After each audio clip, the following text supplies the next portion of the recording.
In this exercise, we're going to learn how to make non-destructive edits on an image.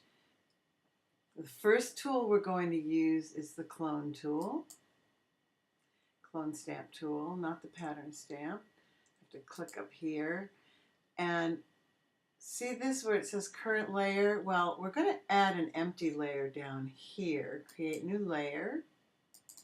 I'm going to call it Clone Fix. I want to make more purple flowers. This is the dog park, and I want there to be more purple flowers on this tree. I want it to look more lush. So rather than work on the original image, I have a lot more flexibility by working on an image above, and I'll show you.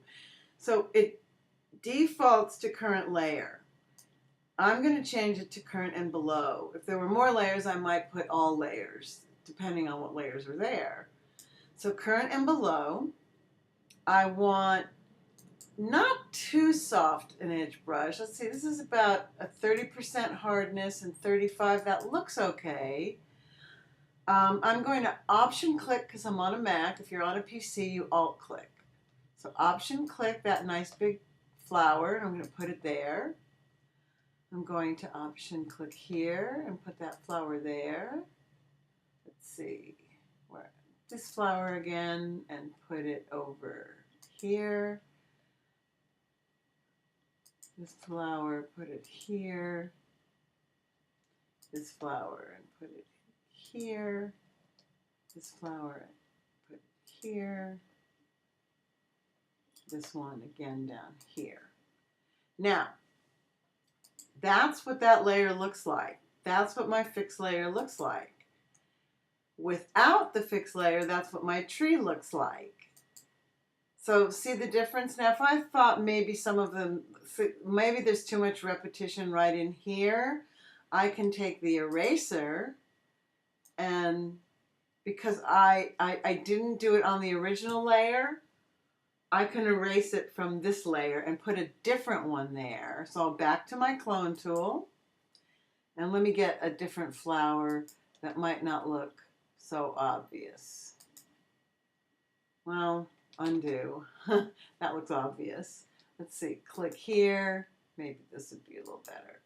That's a little better. I want to put another couple here.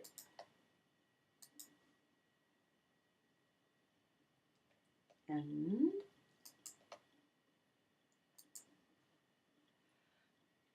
there is my new tree with all those beautiful new flowers. So that's the clone tool non-destructively. Next, we're going to move to the spot healing brush, and it's right up here. It looks like a band-aid with a little dotted line. And this is when my dog was a puppy, and I wanted to upload this to Facebook, but I didn't want people to see that I had paper on the floor. So what I'm going to do is use the spot healing brush, but again, non-destructively. I need to make a new layer. I'm going to put Spot Fix. These are, you can call it anything you want.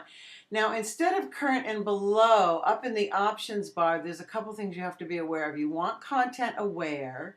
Content aware means the spot healing brush, you don't have to do any option or alt clicking, but it looks around to see what the pixels are like nearby.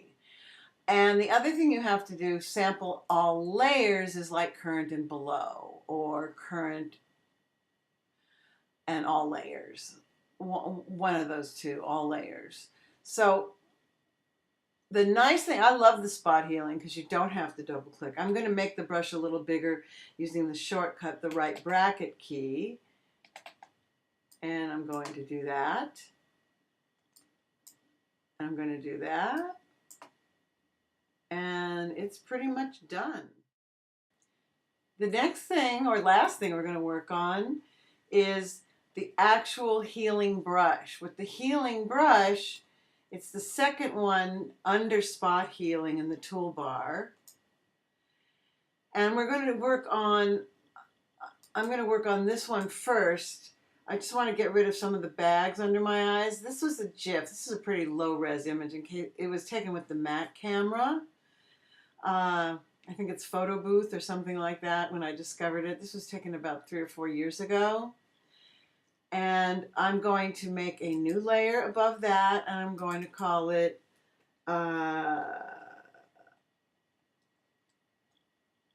eyes. Okay. So again, with the healing brush, it defaults to current layer. So I'm going to go current and below. And I just, of course, I have to option click because it's remembering the clone, believe it or not. And I'm just going to, just very lightly, I'm going to even make this just a hair smaller with the left bracket key. Now remember, I'm painting on this layer. See that? And the next one I'm going to do, I'm missing an eye. So I'm going to make a new layer. I'm going to call this missing eye. I'm going to option click. I'm going to get a bigger brush. Option click this eye and plop it there.